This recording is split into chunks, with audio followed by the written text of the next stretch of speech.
안녕하세요. 사연에 빠지다의 DJ 민영입니다. 오늘 사연자는 이번 생은 이미 망한 팔자다 생각하고 자식들만 생각하며 꾹 참고 살려고 했는데 그게 마음처럼 쉽지 않다는데요. 과연 어떤 사연인지 들어보시겠습니다. 오늘도 두 가지 사연이 준비되어 있는데요. 끝까지 들어주실 거죠? 그럼 바로 시작할게요. 구독과 좋아요도 잊지 말고 꾹 눌러주세요. 안녕하세요. 저는 50대의 평범한 아줌마입니다. 50이 넘으니 참 이상합니다. 40대까지는 애들 키우느라 정신없이 살면서도 내가 여자라는 사실을 잊지 않고 살고 싶어 아침이면 일어나서 씻고 얼굴에 화장품도 찍어 바르고 미용실도 한두 달은 한 번에 가고 그랬어요. 그런데 50이 딱 넘고 나니 왜 그런지 세상만사가 다 귀찮고 부질없다는 생각이 들더군요. 바로 얼마 전까지 자식이 제 인생의 전부라고 생각하며 애들 키우는 맛에 살지 했는데 애들도 다 커서 자기들 사느라 바쁘니 제 인생엔 남은 게 없더군요. 요즘은 밤에 자려고 누워도 잠이 잘 안 오고 아침에 알람 소리에 일어나 눈을 뜨면 침대에서 일어나고 싶지가 않아요. 그래도 출근하는 남편에게 아침상은 차려줘야 하니 무거운 몸을 간신히 일으켜 일어납니다. 대충 세수만 하고 주방에 나와 남편 아침상을 차립니다. 남편은 결혼하고 평생 아침을 걸러본 적이 없어요. 더군다나 밥, 국, 반찬 3가지 이상은 꼭 차려줘야 하죠. 하루도 빠지지 않고요. 씻고 난 남편이 앉아 밥을 다 먹을 때까지 저는 남편 앞에 앉아 있어야 합니다. 서로 한마디도 하지 않지만 같이 앉아 있어야 해요. 남편 말이 그게 아내로서 제가 해야 하는 일이랍니다. 가장이 밥 먹을 땐 옆에서 필요한 게 없나 시중을 들여야 한다네요. 세상 지루한 얼굴로 앞에 앉은 저에게 남편이 툭툭 한마디씩 던지는 말이 제 가슴을 후벼 팝니다. 아침부터 옆에내 몰골 좀 봐라. 아무리 집에서 먹고 놀아도 그렇지 아침에 일어나면 세수라도 좀 하고 머리라도 빗어. 꼴이 그게 뭐야? 평생 들은 말이라 이제는 상처받지 않을 때도 됐는데 남편이 하는 말은 들을 때마다 화살촉 같습니다. 제 가슴을 쿡쿡 쑤셔요. 언제는 집에서 하는 거 없이 노는 여자가 아침부터 분쳐 바르고 입술 찔러 발랐다고 뭐라고 하더니만 이제는 아무것도 안 한다고 난리네. 그때야 젊었으니 그랬지. 이제는 다 늙어서 쭈그렁 할머니인데 알아서 좀 노력하고 가꿔야 그나마 사람으로라도 보이는 거야. 저도 갱년기가 오기는 왔는지 예전에는 남편이 무슨 말을 해도 큰 소리 낼 줄을 몰랐는데 이제는 저도 모르게 욱하게 되더군요. 뭐 사람? 내가 사람이 아니면 뭔데? 당신이나 늙었으면 말이나 좀 곱게 해. 자꾸 무식하게 아무 말이나 막 하지 말고. 뭐야? 이 애편애가 어디 남편한테 아침부터 소리를 지르고 있어? 그럴 림 있으면 밥이나 신경 써서 해. 반찬이 이게 뭐야? 어이구 있을 데 없는 옆에네 같으니라고. 평생 먹이고 재워줬다니만 고마운 줄을 몰라요.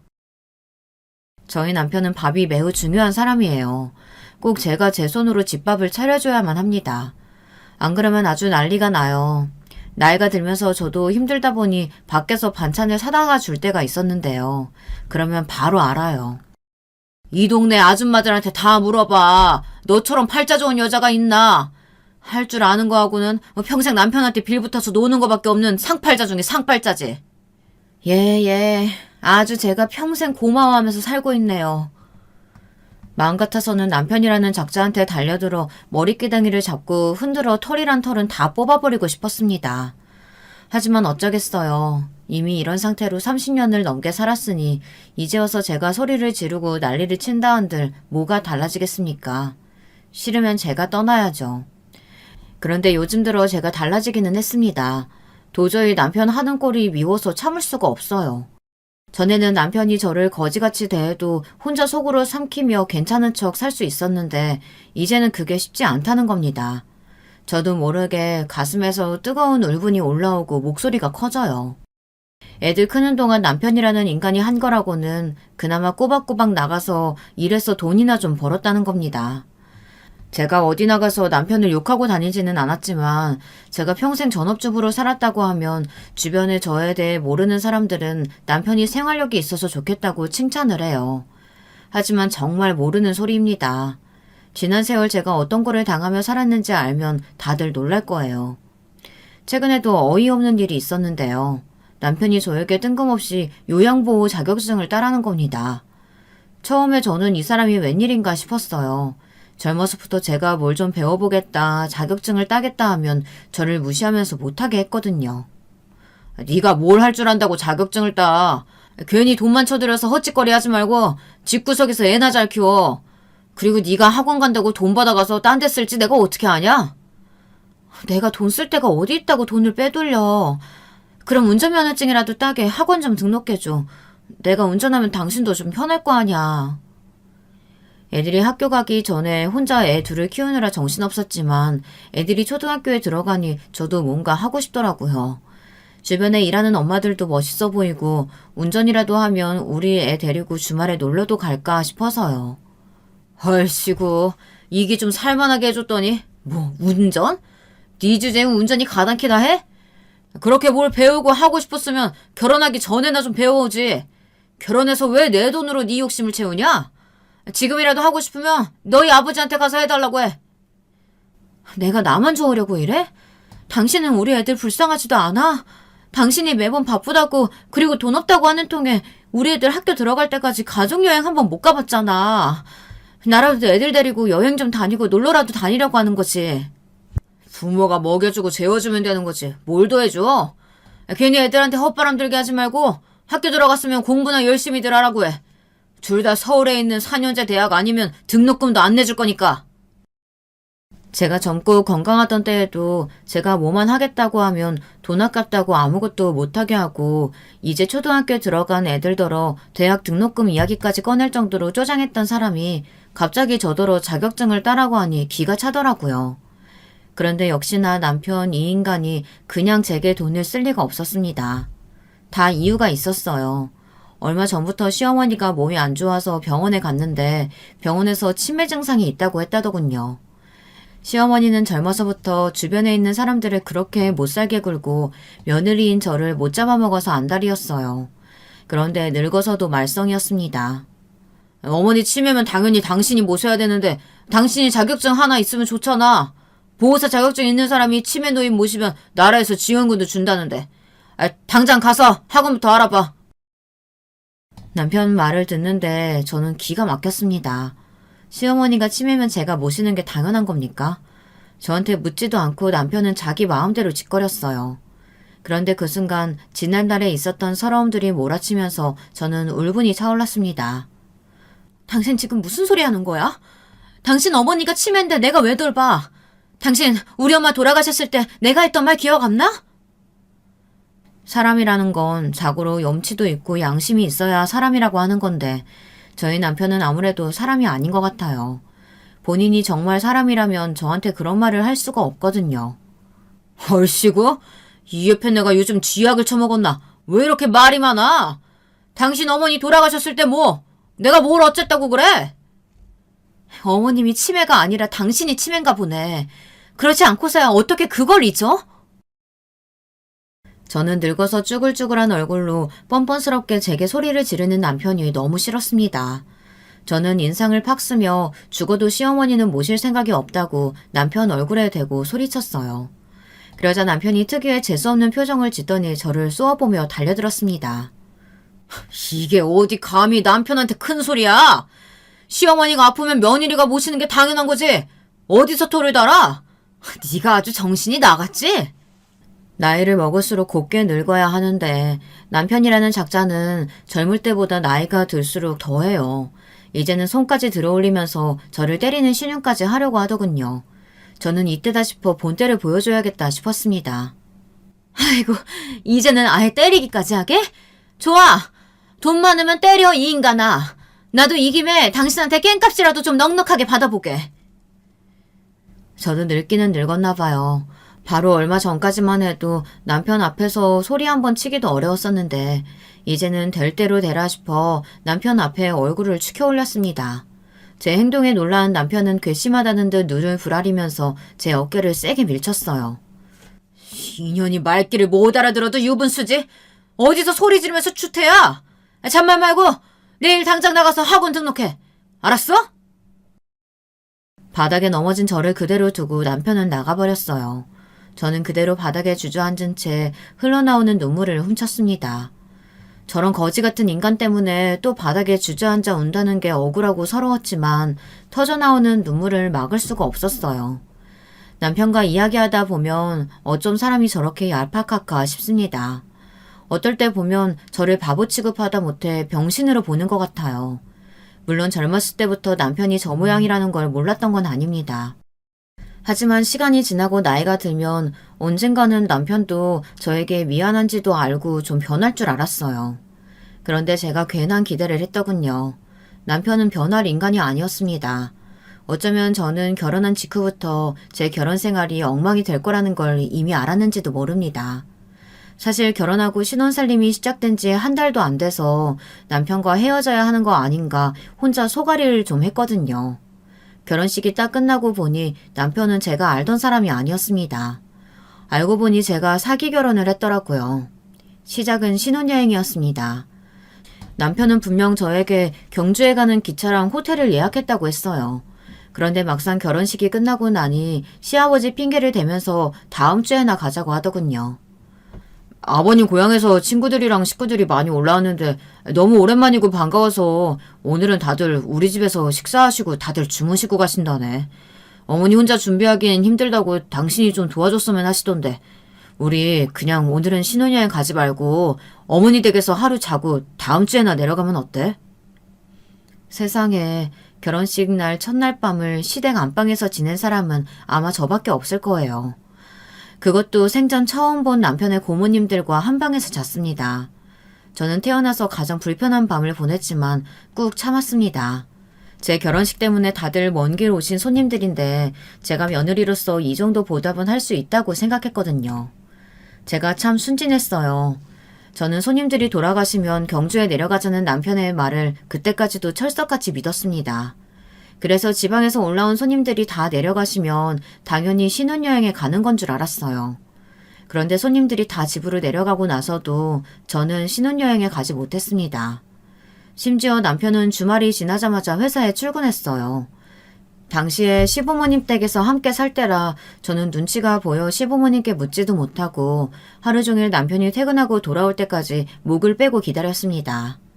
그날 저녁 퇴근하고 돌아온 남편이 반가워 저는 저녁 준비를 하다가 말고 불이 나게 남편을 쫓아 방으로 따라 들어갔습니다. 남편에게 신혼여행은 언제 출발하냐고 물었죠. 그런데 그때 남편은 메고 있던 넥타이를 신경질적으로 벗더니 다짜고짜 짜증을 냈어요. 당신은 나이도 먹을 만큼 먹은 사람이 왜 그렇게 철딱서니가 없어. 나 명색이 공기업 다니는 사람이야. 중요한 일하는 사람이 한 달에 2번이나 휴가를 낼 수 있겠어? 저는 당연히 남편이 한 말이 있으니 궁금한 마음에 물은 건데 남편의 격앙된 목소리를 들으니 순간 제가 무슨 실수라도 했나 싶더군요.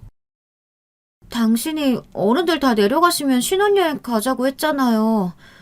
그거야 당신이 서운할까봐 그냥 한 소리지. 무슨 여자가 이렇게 눈치가 없어. 당신 그래서 시부모님 모시면서 살 수 있겠어?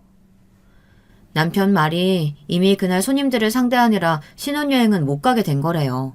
제게 한 말은 저에게 미안해서 그냥 한 말이랍니다. 남편은 자기 할 말만 뱉어놓고 씻으러 화장실로 들어가 버렸어요.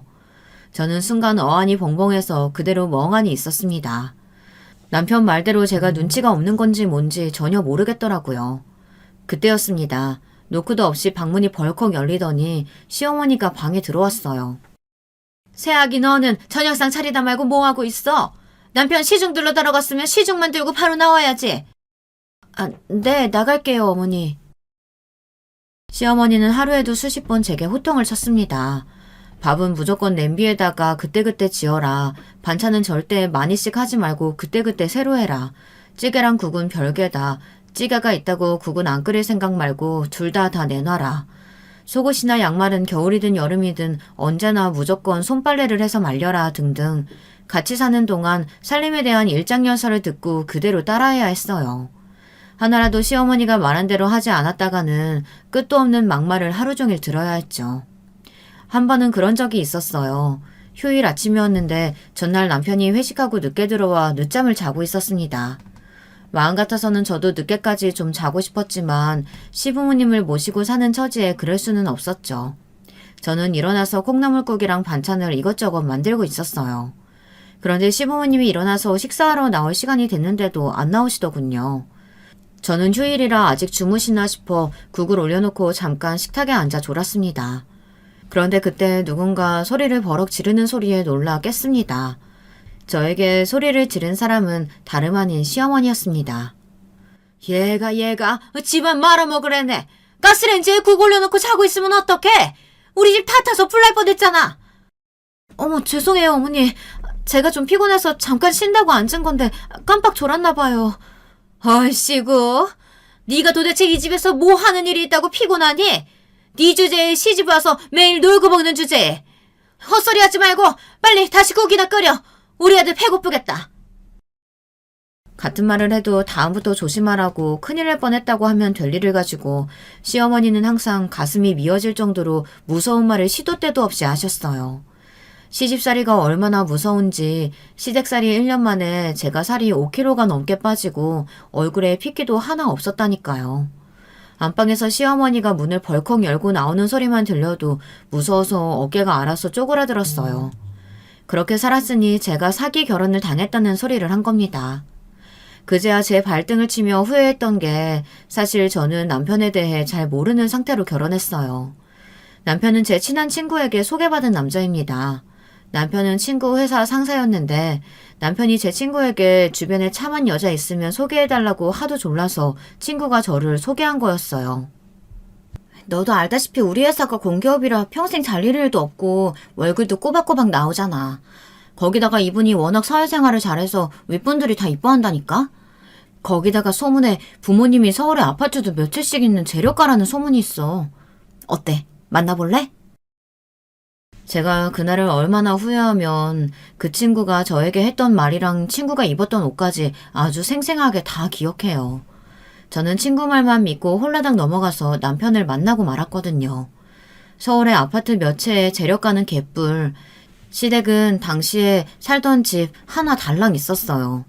그나마 그 집도 제가 결혼할 당시에 또 30년이 넘은 오래된 집이었어요. 시아버지는 오랫동안 조경일을 해오면서 생긴 디스크 때문에 저희가 결혼하고 나서는 아예 경제활동을 하지 못해 남편이 가장이었죠. 아무리 후회해봐야 뭐하겠어요. 그맘때 저도 결혼을 결정할 수밖에 없었습니다. 저희 친정 부모님도 상황이 좋지 않으셨거든요. 제 위에 오빠가 하나 있는데 부모님께 이야기도 안 하고 공부를 하겠다고 미국에 이민을 가버렸어요. 무슨 미국의 은행인가 어디에 취직했다고요. 지금이야 자식이 잘나서 알아서 외국에 나가서 먹고 살면 다들 대단하다고들 하지만 저희 아버지는 달랐어요. 워낙 시골 분이시라 미국으로 떠난 오빠가 부모를 버리고 가버렸다고 생각했죠. 이놈의 자식이 평생 뼈 빠지게 농사지어서 서울에 대학까지 보내고 집까지 구해줬더니만 그 은혜를 모르고 이민을 가? 세상에 호로 자식 같으니라고. 우리가 뭐 자식 덕 보겠다고 키웠어요. 아들이 잘나서 알아서 잘 사면 그거로 된 거지. 무슨 호로 자식 소리를 해요. 그래도 어머니는 결혼도 안 하고 혼자 미국으로 떠난 오빠를 안쓰러워하셨지만 아버지는 아니었어요. 오빠를 괘씸하게 생각했습니다. 그런데 문제는 오빠가 떠난 뒤 아버지께서 이제 자식이라고는 저밖에 없다고 생각하셨어요.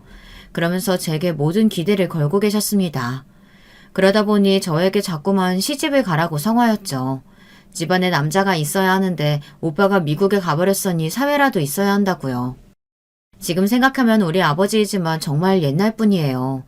당시에 연세가 지금의 제 나이 정도밖에 안 됐던 건데 굉장히 나이든 할아버지처럼 자식이 부모를 봉양해야 한다고 생각하셨죠. 우리 집에 누가 있냐 이제. 늙고 아픈 부모 앞으로는 너랑 네 남편 될 놈이 알아서 잘 모셔야지. 사실 저희 친정아버지도 시부모님과 마찬가지로 자식이 부모를 모시고 사는 거를 당연하게 생각하셨어요. 당신들도 평생 그렇게 사셨거든요. 제가 서울에 일 때문에 올라오기 전까지 저는 한 집에서 할머니, 할아버지와 함께 살았습니다. 그리고 바로 근처에 외할머니, 외할아버지도 사셨고요. 아버지는 딸이든 아들이든 부모를 존경하고 형제간의 우애 있게 살아야 한다고 하셨습니다. 가족이 제일 중요한 거라고요. 너도 살다 보면 알겠지만 세상에 가족보다 중요한 건 없다. 남한테 백날 잘해봐야 좋은 소리 못 듣는다. 가족한테 잘하고 살아야 평생 후회 없는 거야. 사실 저도 아버지의 그런 말이 어려서부터 부담이 되기는 했어요. 아버지의 기대와 부응에 지치고 힘들다 보니 자연스레 성인이 되자마자 오빠나 저나 둘 다 서울로 올라와 살았던 거죠.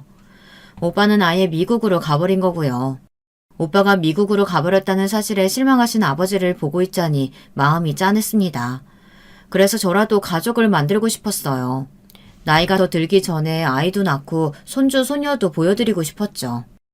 그런데 안타깝게도 제 결혼은 아버지에게 전혀 효도가 되지 않았습니다.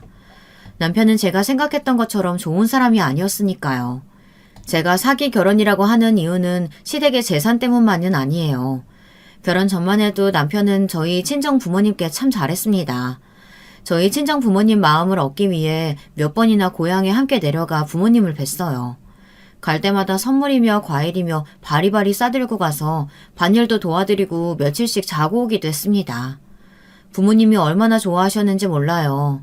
그래서 친정 부모님께서 제가 결혼하고 시댁에 들어가 사는 것도 허락해 주신 겁니다.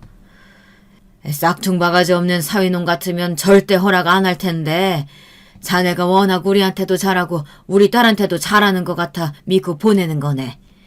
아무리 서울살이가 좋고 시댁에 산다고 해도 결혼하고도 지금처럼 자주 내려와서 나랑 술도 한잔하고 놀다 가야 하네.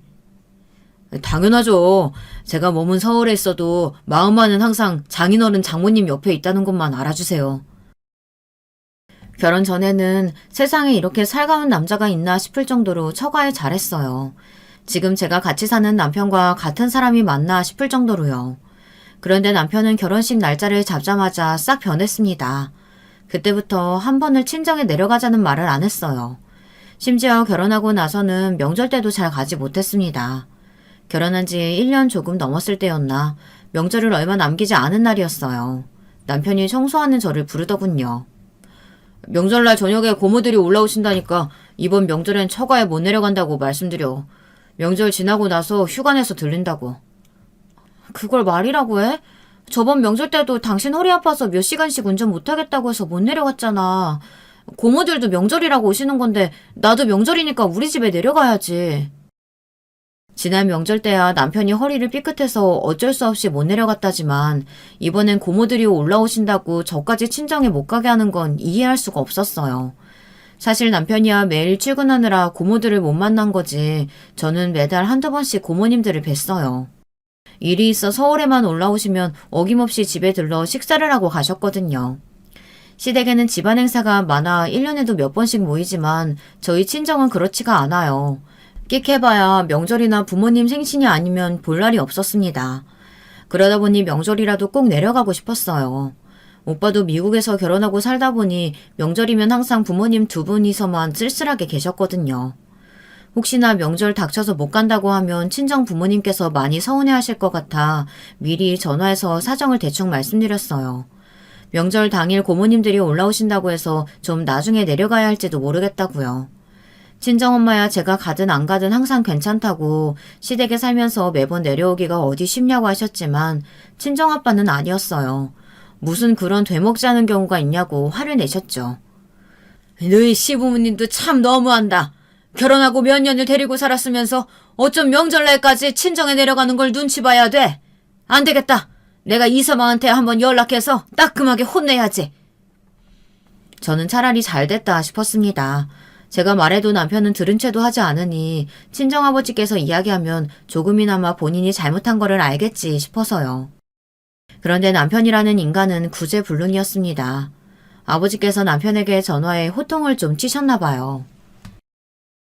이서방, 내가 결혼 전에 했던 말 잊었나? 내가 하나뿐인 우리 딸 시댁에 들어가 살게 한 건 내 딸이 희생하고 시댁에 잘하면 자네가 우리 집에도 똑같이 잘할 거라고 생각하기 때문에 양보한 거네. 그런데 내 딸 얼굴을 명절에도 한번 못 보게 만들어? 이게 도대체 무슨 대먹지 못한 일인가? 아무리 싸가지라고 없는 남편이라도 저희 친정아버지 앞에서는 당연히 찍소리 못하고 잘못했다고 하고 전화를 끊었죠. 그런데 문제는 그 뒤였습니다. 집에 와서 제게 난리를 쳤어요. 그깟 친정 좀 못 가게 했다고? 도대체 장인한테 뭐라고 떠들었길래 회사에서 바쁘게 일하는 사람한테 전화해서 잔소리를 늘어놓게 해? 당신 지금 그깟 친정이라고 했어? 내 말이 틀려? 결혼할 때 쥐뿔도 해준 것도 없이 멍청한 딸년 하나 덜렁 보내놓고는 무슨 장인 대접을 받으려고 해. 암튼 시골 영감들은 가진 것도 없이 뻔뻔하기만 하다니까. 남편은 아무리 화가 나도 그렇지 선을 넘었습니다. 저에게 아무 말이나 떠들어대는 건 그렇다 치지만 저희 친정아버지에 대해 막말을 해대는 건 도저히 참을 수가 없었어요. 저는 순간 결심했어요. 사실 남편과 결혼하자마자 뭔가 잘못됐다라는 걸 직감적으로 알아챘지만 저처럼 보수적인 사람이 이혼한다는 건 도무지 상상도 할 수 없는 일이었거든요. 그렇다 보니 참고 있었던 거예요. 부모님께도 너무 죄송스럽고 해서요. 하지만 이건 아니었습니다. 하다하다 저희 부모님까지 무시하는 남편을 참아줄 수 없었어요. 저는 남편과 더는 말도 섞고 싶지 않아 그대로 짐을 쌌습니다. 짐을 싸는 저에게 남편은 뭐 하는 짓이냐고 화를 냈어요. 얼씨구, 지금 뭐 하는 거야? 갈 데도 없는 게 무슨 생쇼를 하고 있어? 네가 간다고 하면 내가 뭐 놀라기라도 할까봐? 당신 놀라라고 이러는 거 아니야. 내가 당신한테 질려서 더는 같이 못 살겠어. 당분간 친정에 내려가 있을 테니까 그런 줄 알아. 그날 저는 무작정 친정에 내려갔습니다. 그때 저는 정말 남편과 이혼할 생각이었어요. 그동안 시댁에 살면서 겪었던 수모를 친정 부모님께 다 말씀드리고 이혼하겠다고 하려고 했죠. 그런데 인생이라는 건 정말 한치 앞을 모르는 거더군요. 친정에 내려온 지 얼마 되지 않았을 때부터 이상하게 아랫배가 당기고 속이 좋지 않았어요. 처음엔 스트레스를 너무 많이 받았나 싶었는데 아니더군요. 친정엄마 손에 이끌려 시내의 병원에 갔는데 임신이라네요. 저희 큰딸에게는 미안하지만 당시에는 임신 사실이 마냥 기쁘지 않았어요. 당연한 일이었죠. 남편과 헤어지려고 하던 참이었는데 아이가 생겨버렸으니까요. 저는 임신 사실을 알고 난 뒤 하루가 다르게 말라갔어요. 입덧도 입덧이었지만 스트레스를 너무 받아 아무것도 먹지를 못하겠더군요. 뭘 고민해? 지금이라도 당장 병원에 가서 애 지워. 그런 싸가지 없는 놈이랑 사느니 혼자 사는 게 100번 낫다. 아버지의 반응은 놀라웠어요. 세상 고지식한 양반이 얼마나 화가 났으면 애를 지우라는 소리를 다 하더라고요. 이 양반이 미쳤네. 어디 딸한테 그런 무책임한 소리를 해.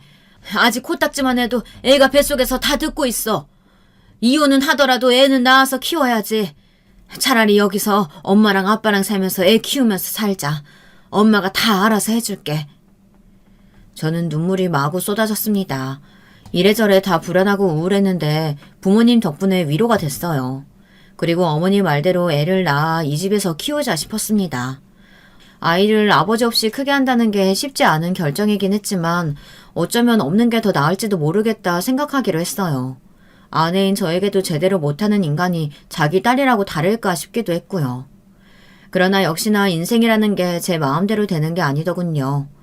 다음날 저녁 예상치 못한 일이 벌어졌어요. 남편이 친정에 내려왔습니다. 알고 보니 친정 어머니께서 남편에게 연락을 했더라고요. 제가 임신을 했다고요. 저는 배신감과 서러움이 공존하며 어머니가 원망스러웠어요. 이혼하더라도 엄마가 같이 키워줄 거니까 걱정하지 말라며. 나한테 말도 안 하고 어떻게 저 인간한테 연락을 할 수가 있어. 엄마도 밤새 생각한 거야. 뱃속의 아기도 생각해야지. 태어나자마자 아비 없는 애로 살게 할 순 없잖아. 어머니는 제 뱃속의 아이를 걱정해서라고 했지만 제 생각은 달랐습니다. 멀쩡히 서울로 시집간 딸내미가 이혼해서 애 딸린 채로 집에 돌아오는 게 동네 보기 창피하셨을 거예요. 워낙 작은 일에도 소란스러운 동네인데 딸이 이혼녀라는 타이틀을 단체에 내려와 산다는 게 마음 약한 어머니로서는 감당하기엔 어려운 일이었죠. 제가 임신했다는 말에 내려온 남편은 저를 데려가겠다고 했습니다. 드라마나 영화에 나오는 것처럼 친정 부모님 앞에 무릎이라도 꿇고 죄송하다고 다신 이런 일 없을 거라고 다짐해도 시원치 않네 판에 남편은 오기 싫은 곳에 억지로 끌려오기라도 한 것처럼 굴었어요. 시큰둥한 얼굴로 제게 방에 들어가 따로 이야기하자고 했어요.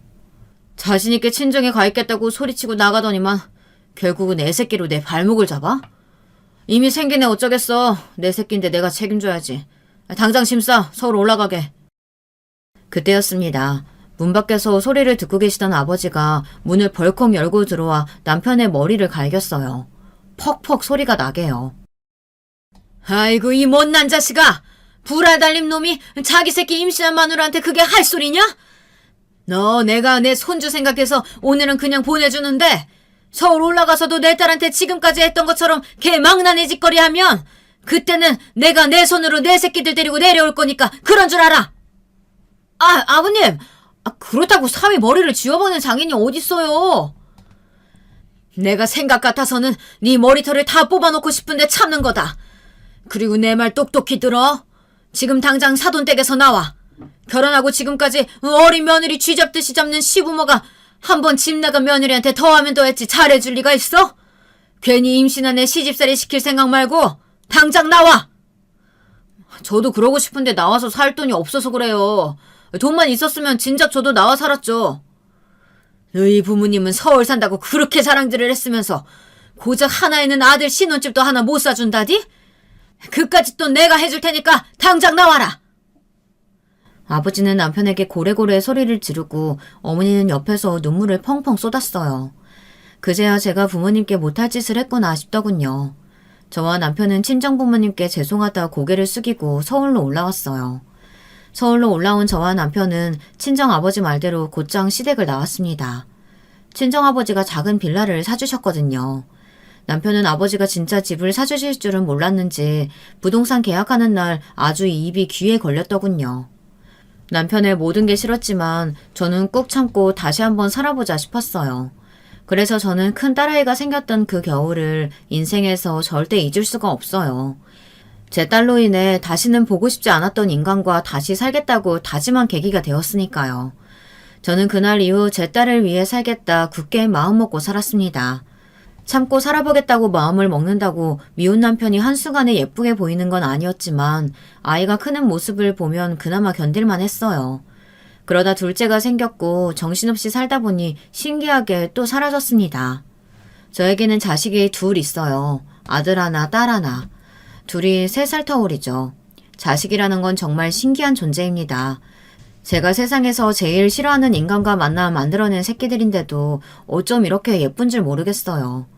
남편의 모든 거지 같은 면까지 다 참아줄 수 있을 정도로 자식이라는 건 저에게 소중했습니다. 하지만 남편이라는 인간은 자식이 생겨도 변하질 않았어요. 남편은 저뿐만이 아니라 자식들에게까지 치졸하고 치사하게 굴었습니다. 참 쪼잔한 게 돈 좀 번다고 자식이나 마누라 앞에서 떵떵 유세를 떨면서 돈 이야기가 나오면 치사하게 굴었어요. 제가 어디 딴 데 돈이라도 빼돌릴까봐 아주 전전긍긍했습니다. 남편은 일주일에 한 번씩 애들 용돈 주는 날 저에게도 같이 생활비를 줬습니다. 생활비는 정말 시장만 볼 수 있을 정도의 돈만 주고 일절 주지 않았어요. 그뿐만이 아니에요. 애들이 중고등학교에 다닐 때부터 우리 집은 일요일 저녁이면 집안 분위기가 항상 살벌했어요. 일요일 저녁 시간이면 남편이 온 식구를 다 앉혀놓고 일주일 동안 쓴 가계부를 검사했거든요. 아이들은 용돈을 받기 시작했을 때부터 용돈 기입장을 검사받았어요. 제가 A 가게에서 300원인 콩나물을 B 가게에서 500원에 주고 사기라도 하면 난리가 났습니다. 애들 주려고 산 간식 영수증이라도 있는 날에는 1시간씩 잔소리를 드려야 했습니다. 간식이든 밥이든 집에서 노는 사람이 해먹일 생각을 해야지 사서 먹인다고요. 제가 억울할 때마다 나가서 일하겠다고 하면 남편은 못하게 했어요. 네가 할 줄 아는 게 뭐가 있다고 돈을 벌어? 괜히 나가서 꼴 같지도 않은 돈 번다고 나대다가 집안 내팽개치면 그 뒷지덕거린 누가 하라고? 너 같은 무식한 예편에는 집에 묶어주는 게 여러 사람 편하게 하는 거야. 큰애가 고등학교에 한창 다닐 때 학원이라도 한 군데 더 보내고 싶어져 동네 아줌마들을 따라 아르바이트를 나간 적이 있어요. 마트에서 시식을 권하는 아르바이트였는데 나름 물건을 잘 팔아서 일하는 내내 칭찬을 받았습니다. 심지어 매장 점검을 나왔던 본사 직원이 제게 일을 잘한다고 정직원 해볼 생각이 없느냐고도 했어요. 저는 기분이 좋아서 집에 돌아와 아이들과 남편에게 상의했어요. 물론 남편에게야 좋은 소리 못 들을 줄은 알았지만 그래도 자랑하고 싶었습니다. 저도 어디 나가서 제 몫은 할 수 있는 사람이라는 걸 보여주고 싶었거든요. 아이들은 저에게 일하러 나가고 나서 표정이 밝아지고 얼굴도 좋아졌다고 정직원을 해보라고 했어요. 그런데 그 순간 아이들도 있는 앞에서 남편은 제게 버럭 화를 냈습니다. 동네 마트 나가서 사람들한테 이거 먹어봐라 저거 먹어봐라 권하는 게 무슨 일이라고? 왜 잘난 척이야? 개나 소나 머리만 있으면 다 아는 거. 괜히 남편 자식 얼굴에 먹칠하지 말고 당장 그만둬. 내가 나가서 일하는 게 왜 당신 얼굴에 먹칠하는 거야? 나 당신 때문이라도 정직원 할 거니까 방해하지 마. 이 예편네가 아주 살만하니까 별 지랄을 다 하네. 내가 분명히 하지 말라고 했어. 내 말 안 들으면 지금 애들 다니는 학원비도 다 안 줄 거니까 그런 줄 알아. 남편은 정말 입에 담고 싶지도 않을 정도로 심한 욕을 해도 시원찮아요. 제가 제 입이 더러워지는 게 싫어서 더 말 안 합니다. 아이들도 마찬가지예요. 애들도 어릴 때나 매일 소리 지르는 아버지 눈치 보고 무서워했지. 크고 나서는 남편이랑 밥을 먹든 뭐라든 아이들은 남편과 일절 말도 섞지 않았어요. 남편은 자식들이 본인을 싫어하는 것도 모르고 그런 걸 가장의 무게감이라고 생각했어요. 남편은 그냥 그런 인간이에요. 나가서 사람들 앞에서는 처자식을 위해서 열심히 일하는 능력 있는 가장으로 보이고 싶어 하지만 결국은 처자식 누구에게도 인정받지 못하는 개 쪼다였어요. 지금까지 그런 남편을 견디고 산 제가 저는 참 대견합니다. 사실 저는 결혼 생활 30년 넘게 하며 농담이 아니라 남편을 그냥 남이라고 생각하고 살았어요. 그래서 더는 실망할 것도 없다고 생각하고 살았죠. 그런데 나이가 들다 보니 그게 아니더군요. 자식 일이 관련되니 흔한 말로 빡이 쳤습니다. 몇 년 전 딸아이가 집을 나갔어요. 말이 좋아 독립이지 딸아이는 자기 아버지가 싫어서 대판 싸우고 집을 나가버렸어요. 사실 이게 다 저 때문이에요. 몇 년 전 저에게 씻을 수 없는 상처로 남은 일이 있었거든요. 친정어머니가 돌아가셨습니다. 친정어머니께서 계속 가슴이 아프다고 하셔서 아버지께서 여기저기 병원을 다 모시고 다녀봤는데 이유를 분명하게 찾지 못하셨대요. 어머니는 밤마다 가슴이 아파서 잠을 못 주무시는데 말이죠. 저는 걱정이 돼서 며칠 서울로 모시고 올라와 서울에 있는 대학병원을 모시고 가려고 했습니다. 그런데 남편이 노발대발 난리를 쳤어요. 네가 하다 이제 별짓을 다 하는구나. 하나밖에 없는 며느리가 시부모님도 같이 못 살겠다고 낳아놓고선 무슨 염치로 친정부모님을 모시고 올라와. 내가 언제 우리 부모님 모시고 살겠다고 했어? 몸이 안 좋으시니까 병원에서 검사받고 하는 동안만 잠깐 모시고 있겠다는 거지. 그러니까 그걸 왜 딸인 네가 하느냐고. 그렇게 걱정되면 미국에 있는 너희 오빠더러 하라고 해. 미국이 우리나라보다야 의학적으로 더 뛰어날 거 아니야. 남편은 말이 통하질 않았습니다. 사위라고 지난 30년 가까이 1년에 명절 2번 시골에 내려가 밥 한 끼 먹고 올라오는 게 사위 노릇의 전부면서 다 늙은 장인 장모 그 며칠을 못 데리고 있겠다네요. 그런데 그때 옆에 있던 딸내미가 나섰어요. 아빠, 사람이 어쩜 그렇게 양심이 없어요? 할머니 할아버지 아프다고 병원 다닐 때 엄마가 혼자 택시 타고 다니면서 다 모시고 다녔는데 외할머니 아프다고 며칠 와 계시는 게 그게 그렇게 못마땅해요? 어허, 이 기집애가? 네가 뭘 한다고 내 말에 토를 달아? 네 엄마, 할머니, 할아버지 모시고 병원 다닐 때 택시비 내가 다 대줬어. 집에서 팽팽 노는 예편애가 편하게 택시 타고 병원 좀 다닌 게 뭐가 대수라고 유세야? 시아버지께서 돌아가시기 전 병치레를 심하게 하셨어요. 신부전증으로 하루 건너 병원에 다녀야 했습니다. 그뿐만이 아니에요. 시어머니도 여기저기 성한 곳이 없어서 당시에 제가 하루가 멀다 하고 병원에 모시고 다녔습니다. 그 모습을 옆에서 다 지켜본 딸은 저를 불쌍하게 생각했어요. 평생 남편 구박에 시달리고 시어머니 시집살이에 힘들어하는 저를 이해하는 건 딸밖에 없었죠. 그러니까 외할머니 외할아버지도 엄마가 똑같이 하겠다고 하는데 아빠가 무슨 상관이냐고. 엄마, 제가 택시비 드릴 테니까 외할머니 모시고 올라와요. 이게 대가리 좀 컸다고 아주 지가 혼자 다 큰 줄 알지? 너 그 좋은 대학 다 내 돈으로 다닌 거야. 지금도 내 집에서 편하게 먹고 자니까 돈도 모이는 거라고. 이게 아주 아버지 고마운 줄 모르고 어디서 감히 큰 소리를 쳐? 이 집이 왜 다 아빠 집이에요? 처음 분가할 때 외할아버지가 집 사준 거로 여기까지 온 거잖아요. 그럼 엄마 집이기도 한 거지. 딸은 남편 앞에서 한마디도 지지 않았습니다. 반면 저는 조마조마했어요. 남편이 어떤 인간인지 제가 제일 잘 알다 보니 딸애를 때리기라도 할까봐 무서웠어요. 네가 뭔데 외할머니를 모시고 와라 말아야. 너한테 그럴 권리 없어. 그렇게 네 엄마 편주고 싶으면 네가 네 엄마 데리고 나가서 먹여 살려. 그러면 되겠네. 안 그래도 그럴 거예요. 저도 더는 아빠랑은 못 살겠어요. 저는 남편과 딸아이의 싸움이 거세지길래 제가 딸아이를 말렸습니다. 당연히 남편 잘못이지만 혹여나 딸아이에게 괜한 불똥이 튈 것 같아 애써 그만하라고 했어요. 그런데 그로부터 며칠 뒤 믿기지 않는 일이 벌어졌습니다. 친정 어머니께서 돌아가신 겁니다. 아무래도 마음이 쓰여 뒤늦게 제가 어머니를 모시고 올라왔어요. 통화할 때마다 어머니의 목소리가 너무 안 좋았거든요. 그런데 서울대학병원에 입원하신 지 며칠 되지 않아 바로 돌아가셨습니다. 의사 말이 선천적 심장기형 질환으로 젊어서부터 힘드셨을 거라고 하더군요. 일찍이 큰 병원에서 검사받고 일찍 수술받았으면 살았을 수도 있다고요. 저는 청천벽력 같은 소리에 눈물도 흘릴 수가 없었어요. 저에게는 그럴 자격이 없으니까요. 그 순간 저는 남편을 찢어 죽이고 싶었습니다. 제가 모시고 올라오겠다고 했을 때라도 어머니께서 올라와 수술을 받으셨으면 돌아가시지 않을 수도 있어요. 이게 다 남편 때문입니다. 친정어머니가 돌아가신 이후 우리 가족에게는 많은 일이 있었어요. 장례식 이후 친정아버지는 친정어머니가 돌아가신 게 본인 탓이라며 자책하시고 일절 저를 만나지 않으셨어요. 딸아이는 그대로 집을 나가버렸고요. 엄마 아빠는 애초에 헤어져서 살았어야 했어요. 그랬으면 외할머니도 안 돌아가셨을 거야. 엄마 아빠 둘 다 너무 미워. 서로 부부를 사랑하지도 않으면서 꾸역꾸역 억지로 사느라 주변 사람들까지 다 힘들게 하잖아. 딸아이 말이 맞았습니다. 자식들 핑계, 부모님 핑계를 대며 저런 거지 같은 인간이랑 사느라 제 주변에 사랑하는 가족들을 모두 힘들고 속상하게 했어요. 그로부터 3년을 넘게 저와 남편은 남처럼 살았어요. 딸아이는 독립해 나가고 아들은 공부하느라 늦은 군대에 갔어요. 정말 외로운 나날이었습니다.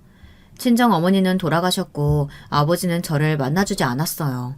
내려가겠다고 전화를 해도 내려오지 말라고만 하셨습니다. 저를 보면 자꾸만 어머니가 떠올라 더 힘들다고 하셨어요. 반면 재수없는 남편은 그런 상황에서도 전혀 아랑곳하지 않고 자기 인생을 살았어요. 평소처럼 새벽에 일어나 운동을 하고 제가 차려준 아침을 먹고 출근했습니다. 그 인간은 정말 저에게 미안하지도 않은 건지 평소처럼 매일 잔소리를 하고 구박을 했어요. 그러더니만 하다 3년 전에 일을 잊은 건지 이제는 저에게 치매에 걸린 시어머니를 위해 요양보호사 자격증을 따라고 하는 것도 모자라 손찌검까지 하려고 해요. 더는 이렇게 살 수 없었어요. 이대로 남편과 한 공간에 있다가는 제가 숨막혀 죽을 것 같았죠. 그날 저녁 퇴근하고 돌아온 남편에게 따뜻한 밥상을 차려줬어요. 남편이 가장 좋아하는 동태탕과 갈비를 구웠어요. 그리고 나지막히 한숨을 쉬며 남편의 맞은편에 앉았습니다. 당신 말대로 요양보호사 학원 등록할게. 그 대신 나도 당신한테 부탁이 있어. 남편은 평소와 다른 제 말투와 표정에 눈살을 잔뜩 찌푸렸습니다. 그러더니 남편이 시키면 시키는 대로 할 것이지 뭘 조건을 다느냐고 소리를 지르더군요. 저는 가슴에 끓어오르는 울분을 애써 삭히고 말했습니다. 이번 주 우리 아버지 생신이야. 같이 좀 내려갔다 오자. 이번엔 오빠도 한국에 들어온대. 당신도 지난 3년 동안 말은 안 해도 마음 쓰였을 거 아니야. 저는 정말 쥐어짜고 쥐어짜서 차분한 어투로 남편에게 말했습니다. 남편은 웬일로 곧장 알겠다고 하더니만 역시나 곧바로 본인도 조건을 달았어요. 이번에 친정에 내려갔다 오면 바로 시어머니를 우리 집으로 모시고 오자고 하더군요. 이미 알고는 있었지만 정말 염치라고는 없는 인간이었습니다. 그렇게 주말이 되자마자 남편과 저는 3년 만에 친정에 내려가고 있었어요. 익숙한 동네가 나오자 저는 가슴이 떨렸습니다. 얼마 만에 만나는 아버지인가 해서요. 그런데 그때 남편이 초를 쳤습니다. 저를 보더니 아버지 생신이라고 봉투에 얼마를 넣었냐고 묻더군요. 저는 기가 차서 저도 모르게 남편을 쏘아봤습니다. 그러고는 봉투에 30만 원 넣었다고 말했어요. 마음 같아서는 더 넣고 싶었지만 제가 가진 게 없어서 못 넣었습니다. 그런데 그때 말도 안 되는 일이 벌어졌습니다. 남편이 갑자기 갓길에 차를 세웠어요. 끽 시끄러운 타이어 소음이 날 정도로요. 그러더니 한다는 소리가 가관이었습니다. 뭐? 30? 와, 이년이 너 지금 죽고 싶냐? 네가 이 집에서 뭘 하는 게 있다고 30만 원을 너희 아빠한테 줘. 너 진짜 안 되겠다. 뭐 생일은 무슨 생일. 너는 그냥 집에 가서 좀 맞자. 남편은 그대로 차를 돌렸습니다.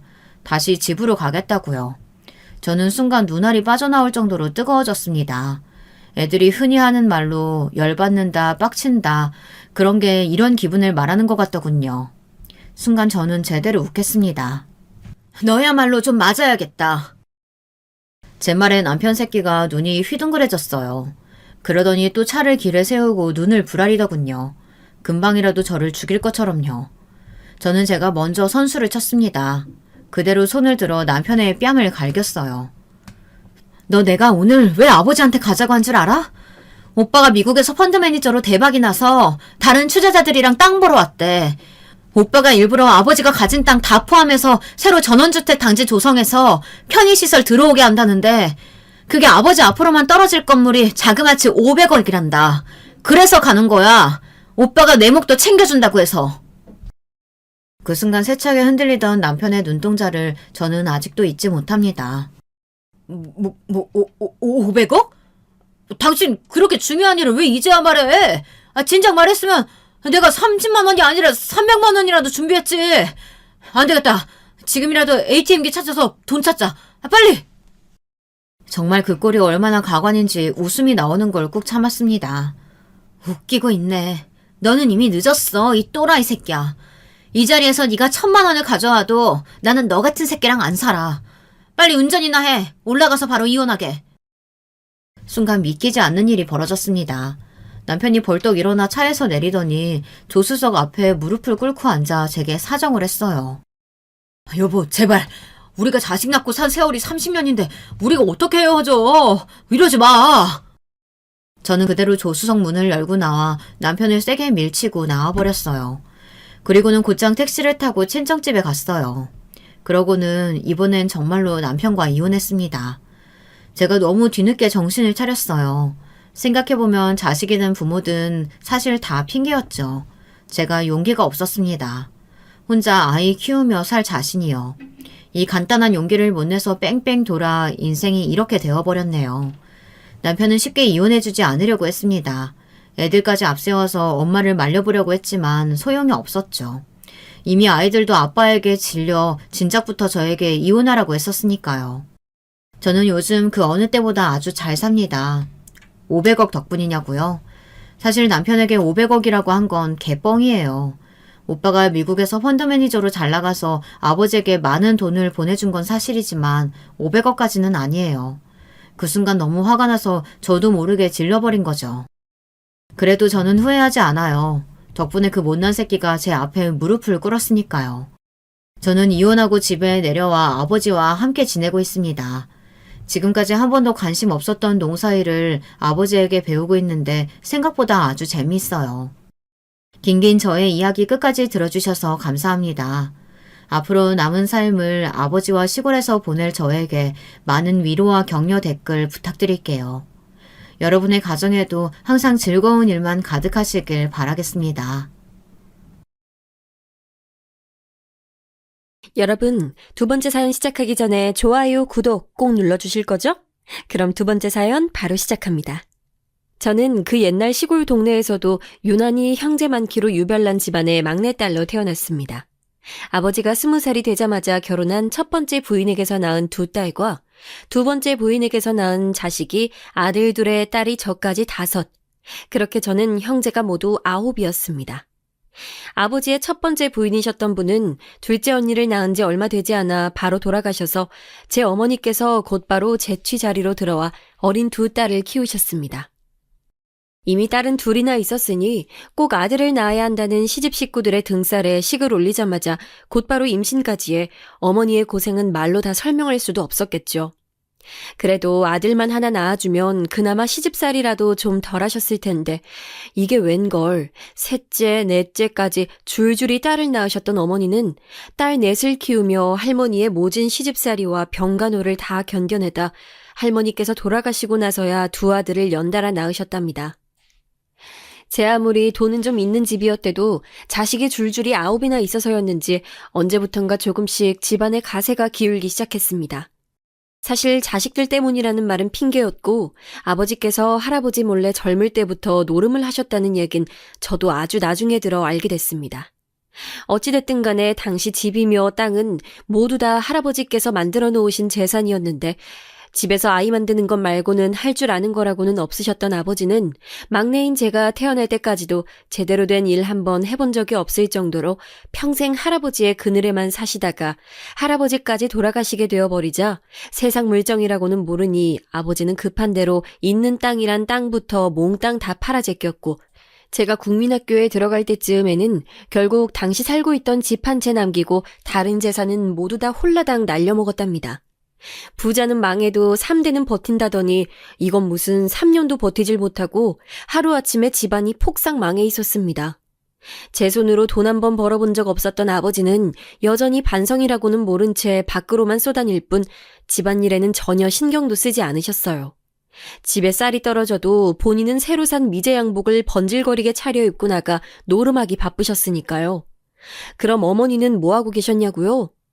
언니들에게 들은 바로는 어머니는 매일같이 저를 품에 안고 아버지를 탓하며 우는 것 말고는 할 줄 아는 게 없는 사람 같았대요. 결국 그런 어머니의 모습에 형제들은 하나둘 다 타지로 나가기 시작했어요. 다들 학업은 뒤로 한 채 돈을 벌어오겠다는 명분이었죠. 언니들은 지방 곳곳 여기저기에 공장들로 뿔뿔이 흩어졌고 오빠들은 배를 타고 왔다 갔다 하며 돈이 생길 때마다 집에 와 맛있는 것도 사주고 어머니께 꽤 두꺼운 봉투에 가득 돈을 담아주고 가는 것 같았어요.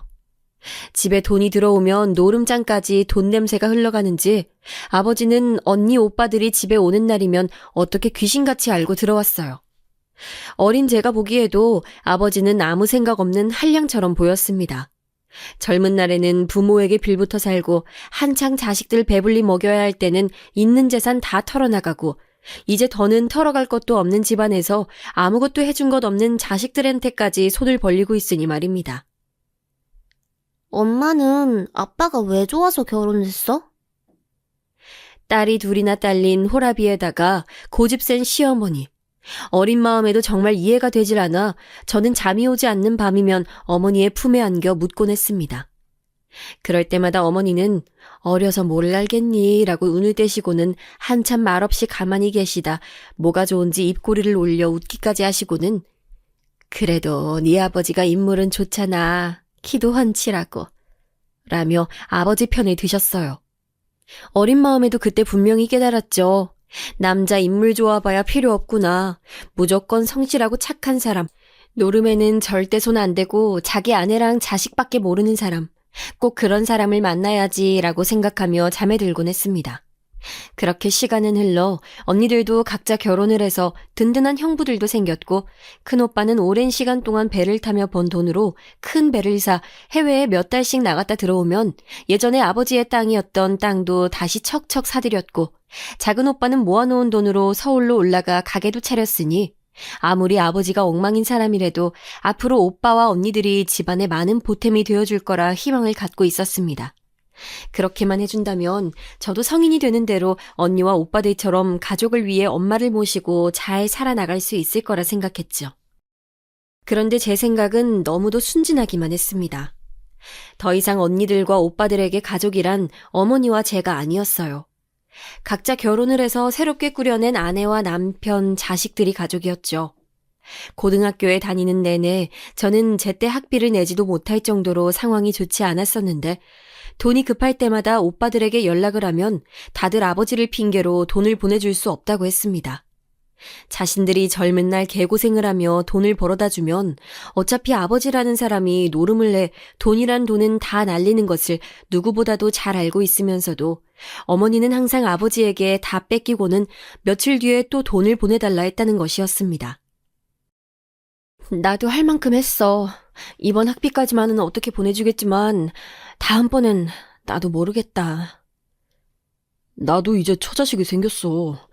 더는 아버지 노름 미천 못 대드려. 니네 형부 요새 힘들어. 나는 돈 얘기 못해. 우리 집은 원래 고등학교 나온 사람 없어. 언제부턴가 집에도 잘 찾아오질 않으니 언니와 오빠들에게 전화도 해보았지만 돌아오는 대답은 모두 다 냉랭하기만 했습니다. 저는 너무 서러워서 엄마 몰래 이불을 뒤집어 쓰고 베갯잇을 이에 물고 엉엉 울어대기도 해보았지만 사실 언니들과 오빠들의 마음이 이해가 되지 않는 것은 아니었습니다. 다들 살기 힘들고 한푼이 아쉬운 시대인 거야 모두 같았지만 동네에 다른 형제 많은 집 부모들은 그래도 머리 좋은 자식 하나는 어떻게든 대학이라도 보내려 안 하는 일 없이 안간힘들 쓰고 있었고 그게 아니더라도 조금이나마 자식들 고생 덜 시키려 하는 부모들이 대부분이었으니까요. 예전에 부잣집이었다. 아무리 큰 소리를 쳐댄데도 동네에서 우리 집을 알아주는 사람은 아무도 없었습니다. 진작에 아버지라는 사람은 노름으로 재산을 탕진한 것도 모자라서 아직도 여기저기서 돈을 빌려다 노름을 끊지 못하고 8이나 되는 자식들은 키워준 어머니에게조차 발길을 끊고 있었으니 주변에서는 다들 힘들게 자식 많이 낳아봐야 좋을 것 없다는 소리만 해대기 바빴습니다. 사실 저는 남들 하는 소리는 신경도 쓰이지 않았습니다. 어떻게 해서든 고등학교라도 졸업해야 어디든 취직이라도 해서 어머니와 둘만이라도 먹고 살아야 했으니까요. 저는 학비를 벌기 위해 학교가 끝나는 대로 동네에 잘 아는 시래기국집 할머니 가게에 가 저녁 설거지와 정리를 도와드리는 일을 하고 집에 돌아와서는 어머니가 받아온 부업을 새벽녘까지 함께하다 잠들곤 했습니다. 일이야 뭐든 간에 고되기야 했지만 그 당시엔 혹여나 아버지라도 집에 돌아올까 불안한 마음으로 하루하루를 살고 있었던 시기라 사실 저는 하루라도 빨리 돈을 벌어 졸업이라도 할 수 있으면 다행이라고 생각하며 지냈습니다. 물론 어머니는 집에 들어오지 않는 아버지가 걱정되는 것 같았지만요. 그렇게 저는 위태위태하게 고등학교를 졸업했고 평소 시래기국집 할머니 가게에 단골 손님으로 자주 오시던 인쇄소 사장님께서 저를 좋게 봐주시고 감사하게도 일을 같이 해보자 제안해 주셔서 졸업을 하자마자 곧바로 취직을 해 일할 수 있었습니다. 어린 나이부터 공장에 다니던 언니들만큼은 아니었지만 그래도 어머니와의 안정적인 미래를 꿈꾸며 지낼 수 있을 만큼의 월급은 받으며 나름대로 씩씩하게 잘 살아가고 있었습니다. 그런데 이제부터 진짜 제 박복한 인생의 시발점이 되는 사건이 벌어지고 맙니다. 인쇄소에서 일을 하던 중 우연히 어릴 적부터 저를 알고 계셨던 동네 분을 만나게 됐는데 아버지의 소식을 전해주시며 빨리 아버지에게 가봐야 할 것이라는 소리를 듣게 됐습니다.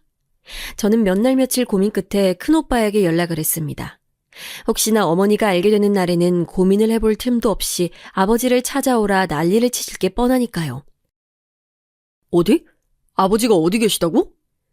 용역회사라는데 말이 용역이지 빚 때문에 돈도 제대로 못 받고 노예처럼 부려먹기만 하는 것 같아. 그랬습니다. 결국 아버지는 노름빚을 지고 다니다 질이 좋지 않은 놈들에게 걸려 빠져나오지도 못한 채 말년을 노예처럼 지내고 있다는 것이었습니다. 저라고 아무리 미워도 몇 년째 연락이 끊긴 아버지를 아예 까마득하게 잊고 살았던 것은 아니었습니다. 인쇄소에 취직이 되었을 때 이웃에 사시던 어른들에게 찾아가 아버지의 행방에 대해 물었지만 다들 아버지에게 빌려준 돈이 얼마라는 말만 할 뿐 정작 아버지가 어디에 있는지 아는 사람은 누구도 없었습니다. 저는 아버지의 빚이 도대체 얼마나 되길래 그런 말도 안 되는 곳까지 끌려간 것이냐 울며 물었지만 아저씨께서도 정확한 빚이 얼마나 되는지는 모르나 분명 그 돈에 지금껏 쌓인 이자까지 모두 다 갚아야 그 지독한 놈들에게서 벗어날 수 있을 거라고 하셨어요. 정말 복창 터지는 소리였죠. 다행히 이번 주는 쉴 수 있으니 주말에 나랑 같이 다녀오자. 고마워 오빠. 아직 어머니께는 아무 말 하지 말고. 역시나 오빠 생각도 저와 같았어요. 아버지가 계신 곳에 대해 말만 꺼내도 어머니는 아마 그대로 몸져 누우실 것이라며 걱정했죠. 저는 아저씨에게 받은 주소를 들고 오빠와 함께 아버지가 계시다는 그곳으로 향했습니다. 그런데 찾아간 곳은 생각보다 험악해 보이는 곳은 아니었어요. 오히려 너무도 멀쩡하게 버젓이 회사 간판까지 걸고 합법적으로 운영되는 곳이었죠. 사무실에 들어서자마자 바로 보이는 책상에 다리를 꼬고 앉아있던 각선미가 아주 매끈한 여자 직원이 우리를 보더니 자리에서 일어나 아주 정중하게 인사를 하더라고요. 그 여자에게 아버지의 이름을 알려주며 만나러 왔다고 하자 여자는 대뜸 커다란 캐비넷 안에서 계약서처럼 생긴 영수증을 꺼내 보여주며 아버지가 진 빚과 이자를 계산해 아주 친절하게 설명해 주더군요.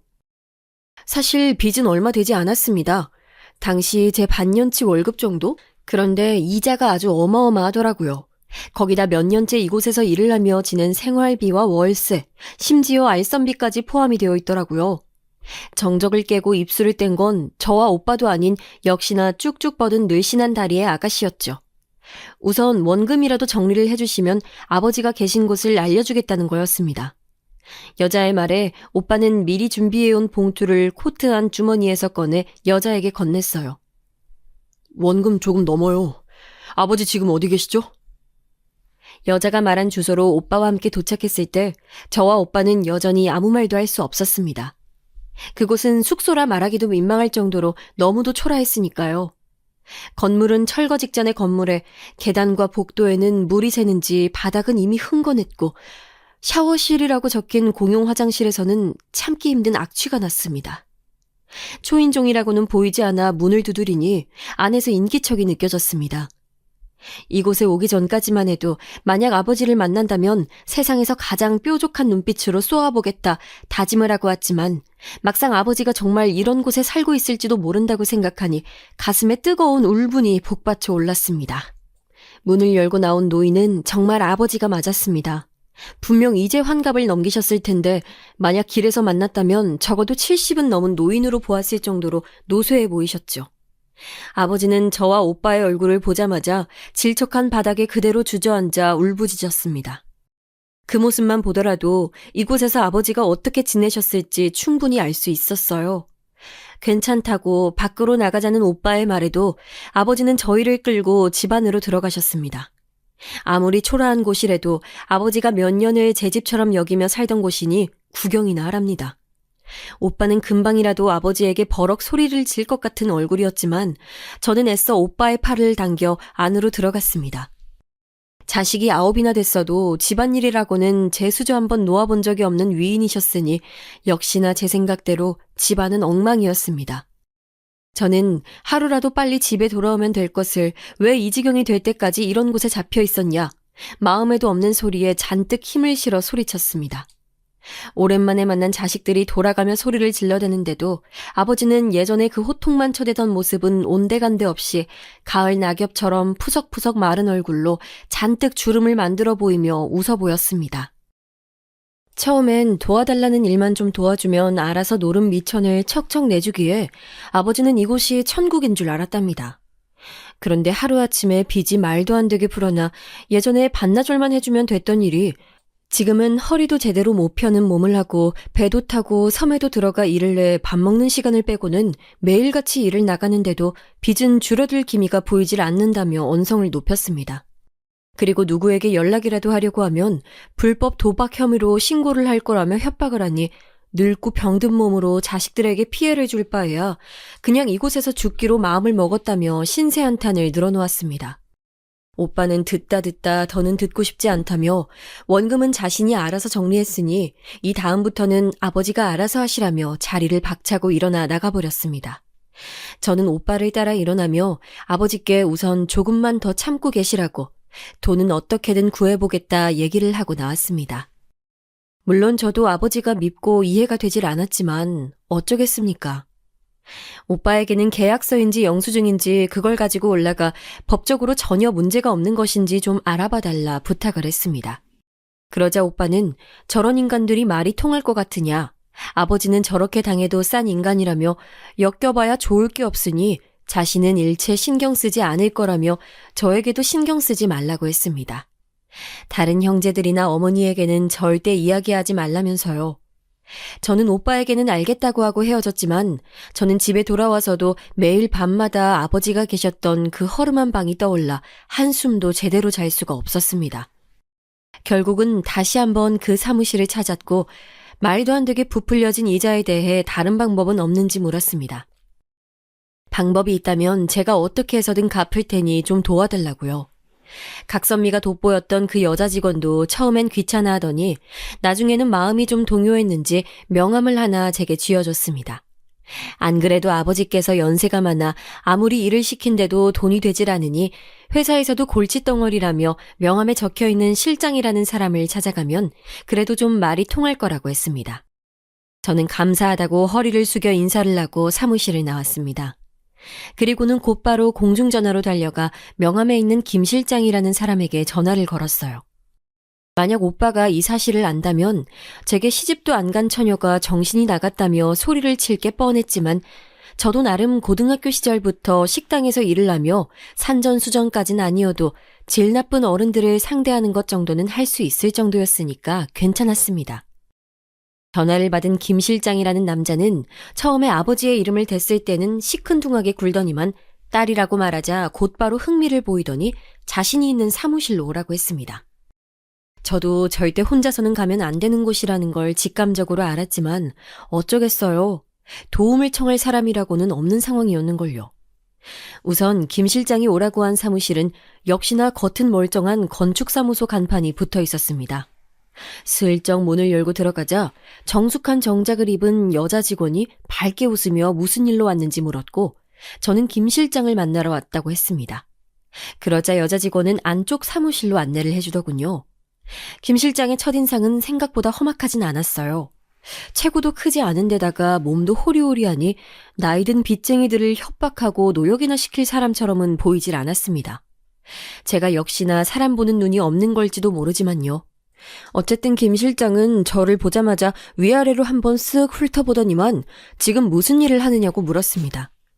저는 인쇄소에서 격리일과 다른 사무적인 일들을 한다고 말했고 김 실장은 대뜸 월급이 얼마인지 묻더니 그 월급의 2배는 받을 수 있는 곳에 자신이 취직을 시켜주겠다고 했습니다. 저는 그곳이 어디든 간에 분명 멀쩡한 곳은 아니겠다 싶어 저도 모르게 뒤로 한 발 물러서며 쓱 팔을 올려 제 어깨를 감쌌습니다. 그랬더니 김 실장이라는 사람은 대폭소를 하고 웃으며 제게 무슨 생각을 하는 거냐며 네가 아무리 어리대도 네가 따라주는 술을 먹고 돈 낼 사람은 없어. 라고 아주 재수없게 말하더군요.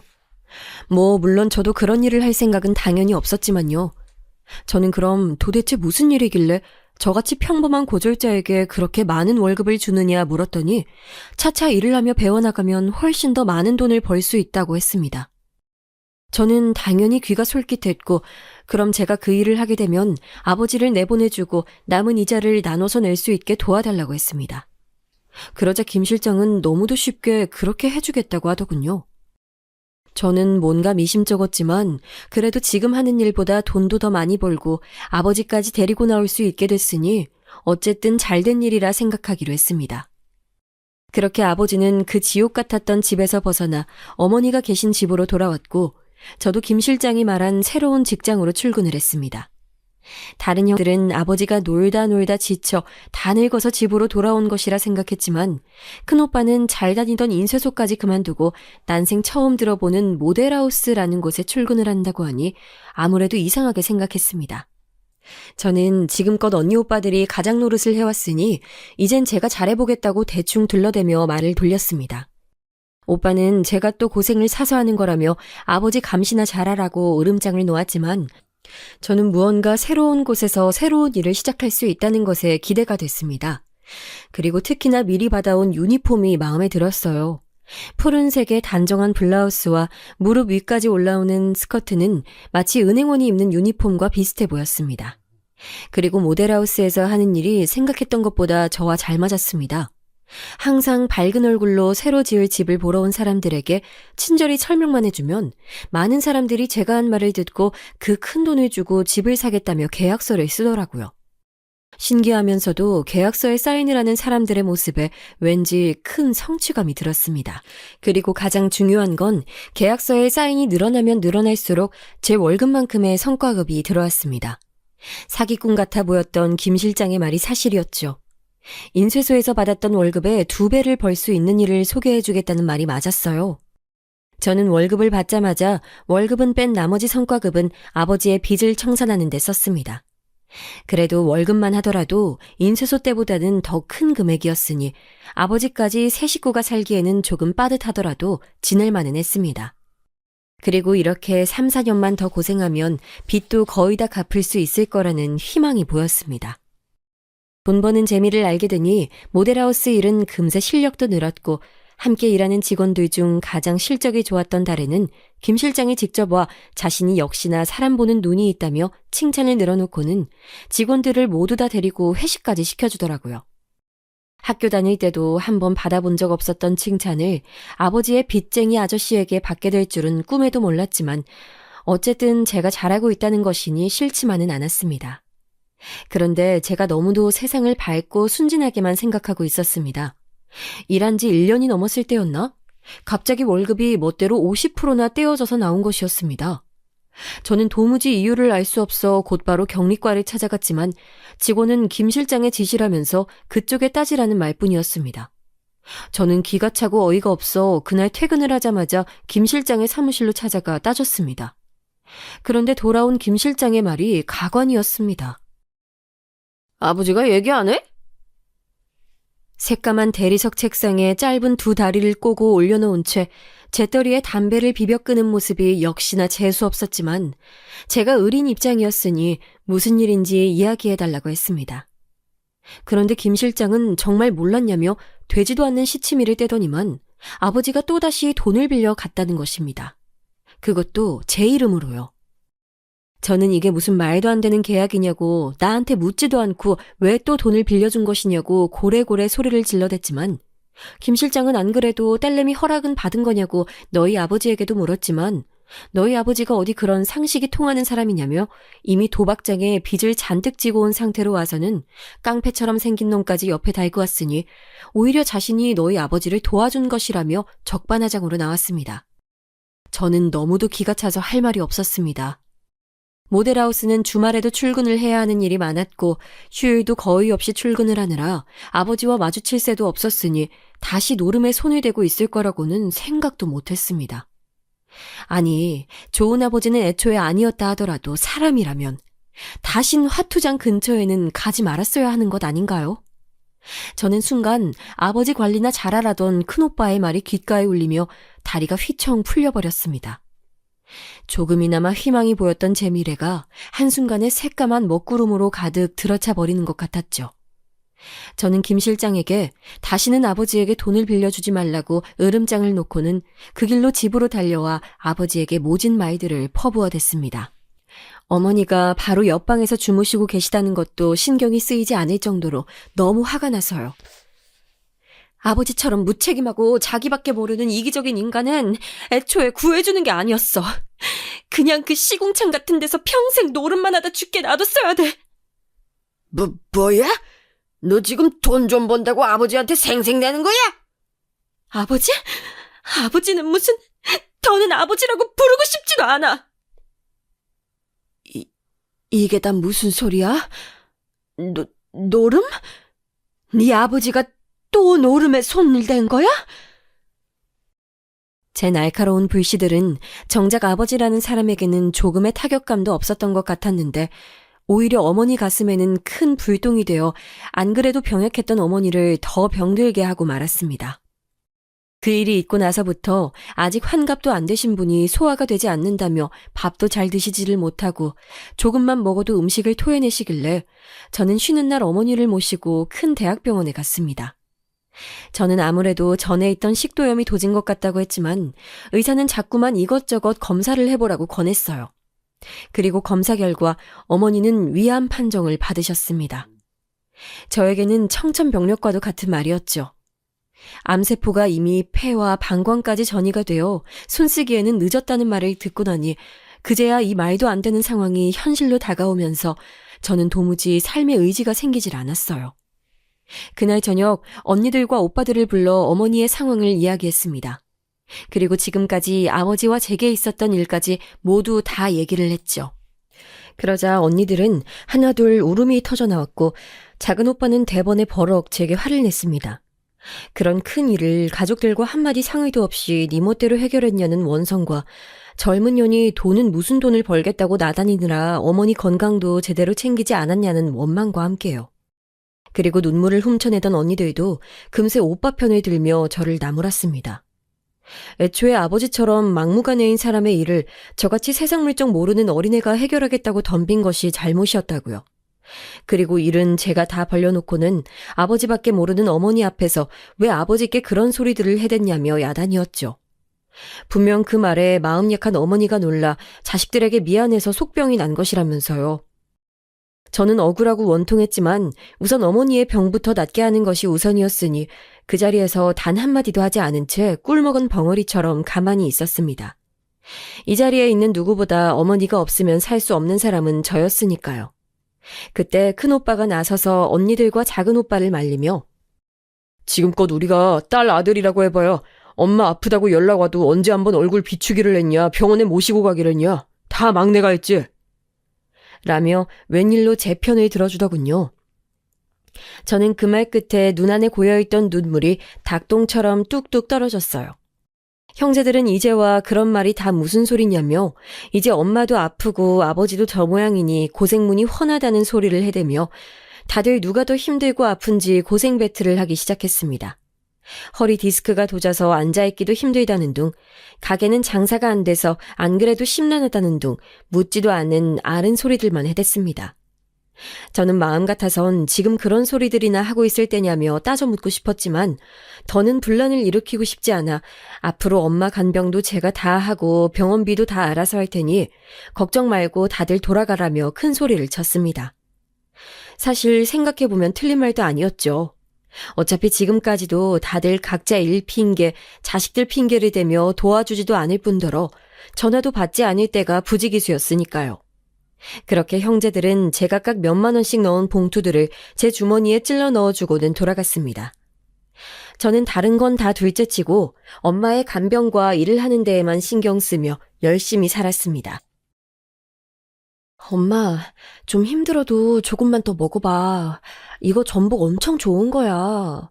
엄마 씹기 힘들다고 해서 내가 다 잘게 썰었어. 아니야, 엄마는 다 먹었어. 네 아버지도 전복 좋아하는데 좀 챙겨드리지. 엄마, 난 엄마만 있으면 돼. 아버지 필요 없어. 그러니까 엄마는 하루빨리 나을 생각하고 얼른 드셔. 아버지와는 한 집에 살면서 오고 가면서도 눈도 한번 마주치질 않았어요. 도박을 하든 빚을 지든 이제 절대 신경 쓰지 않겠다 다짐했죠. 그렇게 처음 의사 선생님께서 예상하셨던 기간을 훌쩍 넘겨 어머니는 그 힘들다는 항암 치료도 견디며 1년을 넘게 버티셨습니다. 1년 동안 저는 일을 해서 번 돈을 모두 다 병원에 쏟아부었고 간간히 오빠가 보내주는 돈으로 틈틈이 엄마를 모시고 여행을 다녔습니다. 비행기는 못 태워드렸지만 그래도 함께 기차도 타보고 호텔에서 잠도 자고 조식이라는 것도 태어나 처음 먹어봤습니다. 계란 후라이를 칼로 썰어 먹으니 뭔가 고급지고 좋더라고요. 어머니도 잘 드시지 못하면서도 죽기 전에 이렇게 호강을 한다며 좋아하셨죠. 통장에는 항상 돈이 말랐지만 그래도 어머니의 웃는 얼굴을 보는 것만으로도 행복했어요. 젊은 날에는 자식만 줄줄이 낳고 남편 때문에 마음고생만 하시다 연세가 드셔서는 몸까지 성치 않으셨던 안쓰러운 어머니. 그렇게 어머니는 제 품에서 돌아가셨습니다. 그리고 저는 어머니의 장례가 끝나자마자 짐을 쌌습니다. 누구에게도 말한 적은 없었지만 사실 어머니를 병간호하던 내내 생각해둔 일이 있었어요. 어머니가 돌아가시면 더 이상 이곳에 있을 이유가 없었으니 이곳을 떠나 새 출발을 하고 싶었거든요. 형제들은 그럼 다 늙은 아버지는 어떻게 하느냐 성화였지만 저는 제가 할 몫은 다 한 것 같으니 이제부터는 똑똑한 언니, 오빠들이 알아서 하라고 했죠. 그러자 지금껏 어머니 병원비 한번 보탠 적도 없고 오랫동안 항암 치료를 할 때도 병원에 한번 모시고 간 적 없었던 큰언니가 제게 무슨 큰 인심이라도 쓰듯 부모님과 제가 살던 이 집을 제 앞으로 명의를 변경해 줄 테니 이 집에 살면서 아버지까지 책임지라는 것이었습니다. 내가 언제 이 집 달랬어? 나 이 집 필요 없어. 필요 없기는? 아버지 돌아가시면 이 집 다 너 준다니까? 저는 기가 막히고 코가 막혔습니다. 이 낡고 오래된 집이 욕심이나 어머니를 모신 적도 없었지만 애초에 일찌감치 이 집을 떠난 언니가 이 집 명의에 대해 운운한다는 것도 저는 어이가 없었어요. 저는 이제 어머니도 안 계시는 판에 2판 4판이었습니다. 어차피 형제들에게는 남은 정도 없었으니까요. 난 자식으로서 할 만큼 다 했어. 이제 나도 내 인생 살 거니까 다신 나한테 연락하지 마. 뭐? 너 말 다 했어? 언니가 너를 어떻게 키웠는데? 언니가 나한테 뭘 해줬는데 학비내야 한다고 연락했을 때 어떻게 했는지 다 잊었어? 어머니를 간병하는 동안 저도 제가 생각했던 것보다 훨씬 더 많이 지쳐 있었는지 형제들에게 그런 모진 말을 해놓고도 저는 아무런 아쉬움조차 느껴지질 않더라고요. 어머 얘 좀 봐.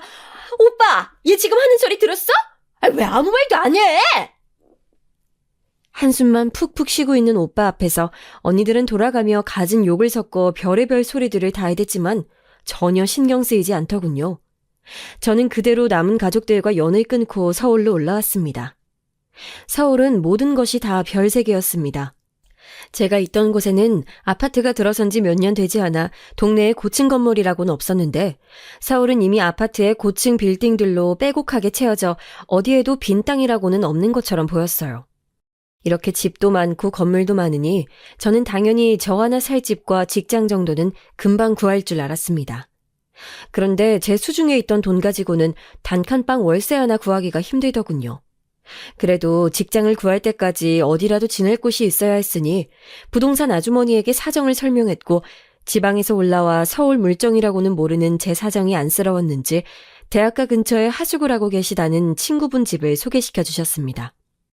저는 그날로 짐을 들고 들어갔고 그날부터 일을 구하기 위해 백방으로 뛰어다녔습니다. 며칠 발이 퉁퉁 부을 정도로 돌아다니다 보니 처음엔 꼬불꼬불 정신없던 서울 지하철도 어느새 금세 적응했고 버스 노선도 금세 외우게 되더군요. 그래도 명색이 제가 살던 동네 모델하우스에서는 꽤 잘 나가던 직원이었으니 서울에서도 비슷한 일을 해볼까 싶어 모델하우스 이곳저곳에 이력서를 들고 찾아갔지만 다 거절을 당했습니다. 거절을 당한 이유는 다 똑같았습니다. 제가 사투리를 쓰기 때문이라고 하더군요.